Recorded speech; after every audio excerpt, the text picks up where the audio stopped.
কন্টেন্টের মান উন্নয়ন ও নতুন ক্রিয়েটরদের সহযোগিতা করতে দ্বীপ জেলা ভোলায় প্রথমবারের মতো হয়ে গেল কন্টেন্ট ক্রিয়েটরদের মিলন মেলা।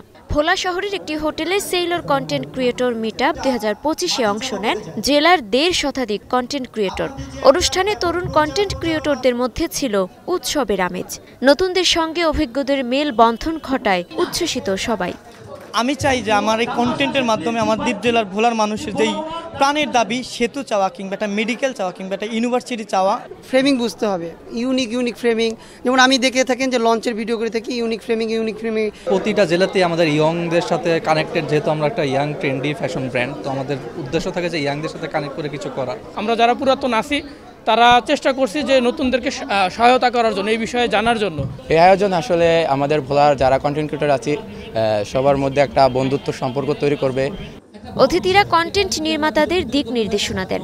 সামাজিক ও নৈতিক মূল্যবোধ বজায় রেখে ভোলার বিভিন্ন সমস্যা তুলে ধরার পাশাপাশি এ জেলার সৌন্দর্যকে তুলে ধরার আহ্বান জানান তারা। এখানে মহিষের দই যেটার জন্য ভোলা খুব বিখ্যাত, এবং এখানে মিষ্টি যেটা ভোলার সুনাম অক্ষুণ্ণ রেখেছে। তবে এইগুলো যদি আমরা মানুষের কাছে তুলে ধরি তাহলে ভোলা আরও এগিয়ে যাবে। ভোলা জেলাকে নিয়ে যদি তারা কন্টেন্ট ক্রিয়েট করে যাতে ভোলা একটা পর্যটন স্পট, এখানে মানুষজন আসবে, তাহলে ভোলার উন্নত হবে। নিজের পরিচিতি বাড়ানো, নতুন ফলোয়ার বাড়ানো, কন্টেন্ট থেকে আয় করার কৌশল সহ নানা বিষয় উঠে আসে আলোচনায়। Desk report, star news.